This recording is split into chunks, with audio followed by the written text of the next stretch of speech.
Assalamualaikum warahmatullahi wabarakatuh. Halo semuanya, kembali lagi bersama saya masih di Kita Film, channel yang membahas alur cerita film dari dalam maupun luar negeri. Oke, di video kali ini saya akan membahas alur cerita sebuah film horor Indonesia yang berjudul Jailangkung Sandekala. Sebuah film yang dibintangi oleh Syifa Haju, Dwi Sasono, dan Titi Kamal. Tapi seperti biasa ya, sebelum kita menuju ke alur ceritanya, jangan lupa subscribe dulu buat teman-teman yang belum subscribe ya. Cerita dimulai oleh sebuah keluarga yang sedang berlibur ke luar kota. Sang ayah bernama Adrian dan anak laki-lakinya bernama Kinan. Istri Adrian sedang hamil, dia bernama Sandra. Mereka juga mempunyai anak perempuan yang bernama Niki. Adrian dan keluarganya akan mengunjungi sebuah waduk sebagai salah satu tujuan wisata mereka.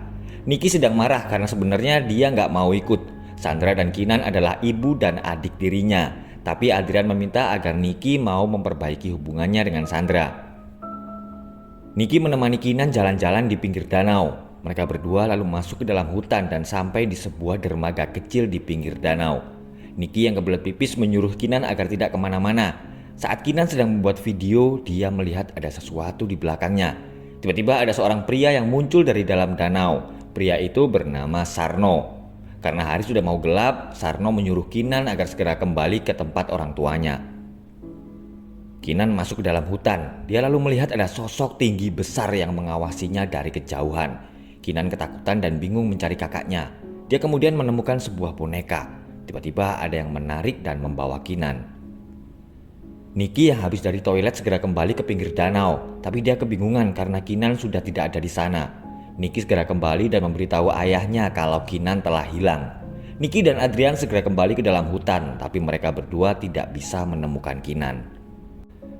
Tim SAR dan anggota kepolisian sedang melakukan pencarian di danau. Sandra lalu menyalahkan Niki karena telah meninggalkan adiknya sendirian. Adrian sedang berbicara dengan seorang anggota polisi yang bernama Majid. Dia bingung kenapa mereka tidak melakukan pencarian di titik tempat hilangnya Kinan. Tapi Majid menjawab kalau itu adalah prosedural. Dia lalu mengajak Adrian pergi ke rumahnya untuk beristirahat sambil menunggu perkembangan.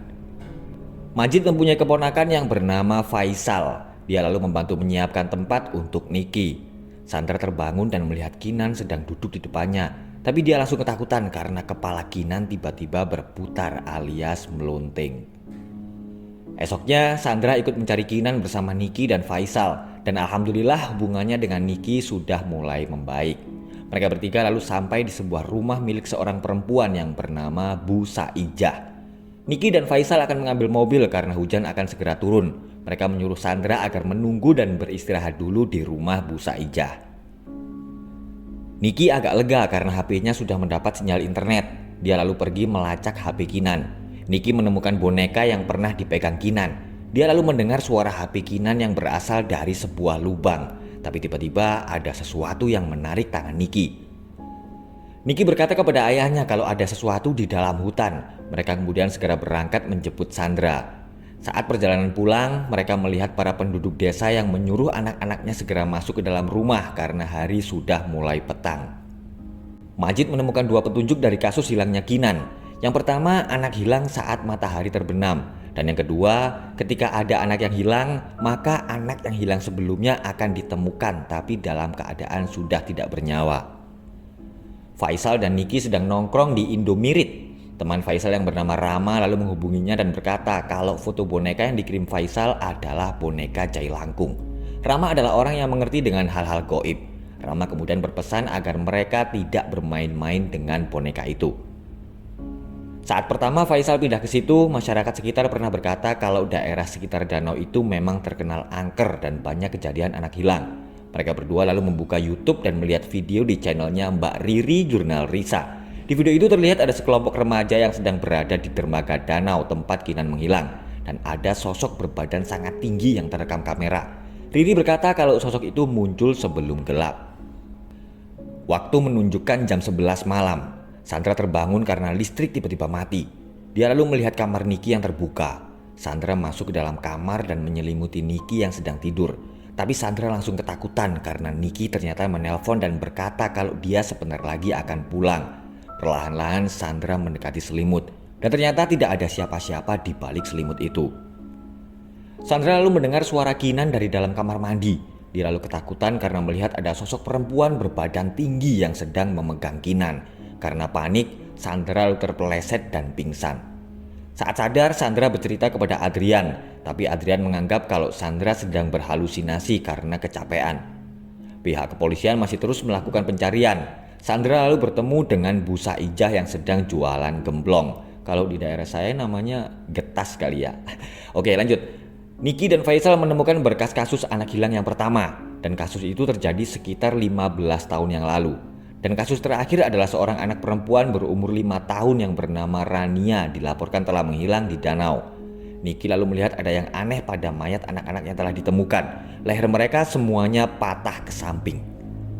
Majid dan Adrian pergi menemui Sarno untuk mencari petunjuk hilangnya Kinan. Sarno lalu berkata kalau dia hanya bertemu dengan Kinan di dermaga. Sarno kebingungan karena beberapa tahun sekali pasti dia didatangi oleh polisi. Adrian lalu menemukan jaket milik Kinan. Sarno kalap dan menghajar salah seorang polisi. Majid kemudian terpaksa harus menembak kakinya. Dia kemudian mendapat laporan kalau anak buahnya telah menemukan mayat. Tapi ternyata itu bukanlah mayat Kinan, tapi mayat seorang anak perempuan. Niki masuk ke dalam kamar jenazah untuk melihat jenazah anak perempuan itu. Ternyata itu adalah jenazah Rania, anak yang terakhir hilang sebelum Kinan. Niki terkejut karena dia mendengar suara Kinan memanggilnya. Ternyata suara itu berasal dari boneka jahit langkung di dalam tasnya. Sandra pergi ke rumah Bu Saijah sambil membawa makanan kesukaan Kinan. Dia berharap kalau suatu saat Kinan lewat situ, Bu Saijah segera mengabarinya. Sementara itu, Niki dan Faisal sedang di polsek untuk memeriksa barang-barang dari anak yang telah hilang. Dan di setiap barang bukti anak-anak itu ada potongan dari boneka jahit langkung. Faisal dan Niki lalu menemukan kertas di kepala boneka itu. Kertas itu bertuliskan kalimat yang harus dibaca saat bermain jahit langkung. Udah tahu semua kan kalimatnya?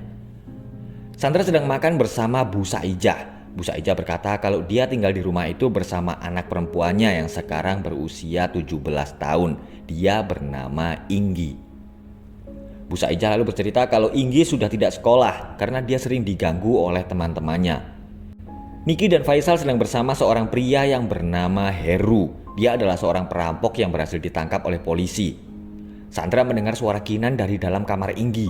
Boneka jahit langkung itu tiba-tiba berdiri. Kemudian muncul kabut hitam dan menarik Heru. Niki lalu masuk ke dalam kabut itu dan tiba-tiba dia berada di hutan. Niki telah masuk ke dalam alam lain. Sarno berkata kalau dia tidak menculik Kinan, tapi ada makhluk yang membawanya. Niki lalu bertemu dengan Heru. Mereka berdua sangat ketakutan. Niki kemudian mendengar suara Kinan yang meminta tolong. Bu Saijah berkata kalau suara dari dalam kamar itu adalah suara Inggi. Sandra lalu merasa ada yang tidak beres dengan Bu Saijah. Adrian dan yang lain juga mendengar suara Kinan yang sedang meminta tolong. Sementara itu, Sandra masuk ke dalam kamar dan melihat Bu Saijah sedang bersama sebuah mayat berbadan tinggi yang sedang diikat. Inggi dari lahir sudah mengalami sakit aneh. Badannya jauh lebih tinggi dibandingkan dengan anak-anak biasa. Karena dianggap aneh, Inggi selalu diganggu oleh anak-anak di kampungnya. Karena depresi, Inggi akhirnya bunuh diri dengan mengikatkan sebuah batu besar di tubuhnya dan menceburkan diri ke dalam danau. Bu Saijah mengawetkan mayat Inggi dengan formalin dan menyimpannya di rumah.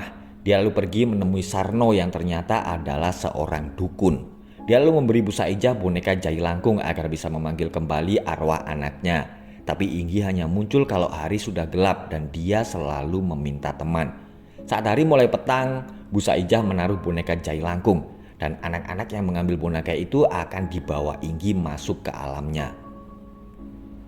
Sandra segera menelpon Faisal untuk meminta bantuan. Sementara itu Niki dan Heru sampai di rumah Bu Saijah di alam yang lain. Mereka lalu ketakutan karena melihat banyak mayat anak-anak. Niki akhirnya berhasil bertemu dengan Kinan yang sedang diikat di ayunan. Kinan lalu berkata kalau dia tidak bisa melihat. Arwah Inggi tiba-tiba datang dan menghabisi Heru. Niki dan Kinan segera berlari masuk ke dalam rumah dan menemukan sebuah boneka jahit langkung. Niki segera mengambil kertas di dalam boneka itu dan membaca kalimat, "Di sini ada pesta kecil-kecilan." Niki dan Kinan akhirnya berhasil keluar dari alam goib dan berada di kamar Inggi. Dan syukur alhamdulillah Kinan sekarang sudah bisa melihat lagi. Tapi tiba-tiba arwah Inggi menarik Kinan. Niki lalu mengambil boneka jahit langkung dan menancapkannya di kepala Inggi. Bu Saijah yang marah kemudian mengambil pisau dan menyerang mereka. Kinan tertusuk pisau dan sekarang Sandra juga sedang dalam bahaya. Beruntung Faisal segera datang dan langsung mengepruk kepala Bu Saijah. Mereka berempat segera pergi dari situ agar Kinan bisa selamat. Bu Saijah yang sudah kembali sadar kemudian mengejar mereka dan masuk ke dalam mobil. Mereka berempat sedang dalam bahaya karena Bu Saijah terus menyerang dengan pisau. Niki lalu mendorong kepala Bu Saijah keluar dari mobil dan akhirnya silakan dibayangkan sendiri ya apa yang terjadi. Keluarga Adrian akhirnya selamat dan mereka akan kembali ke kota. Dan film ditutup dengan adegan Sarno yang sedang bermain jahe langkung. Oke guys, itulah tadi alur cerita film horor Indonesia tahun 2022 yang berjudul Jahe Langkung Sandekala. Terima kasih sudah menonton, semoga kalian terhibur dan jangan lupa buat yang belum subscribe, ayo cepetan di subscribe dulu ya. Ayo subscribe. Sampai ketemu di alur cerita film berikutnya. Wassalamualaikum warahmatullahi wabarakatuh.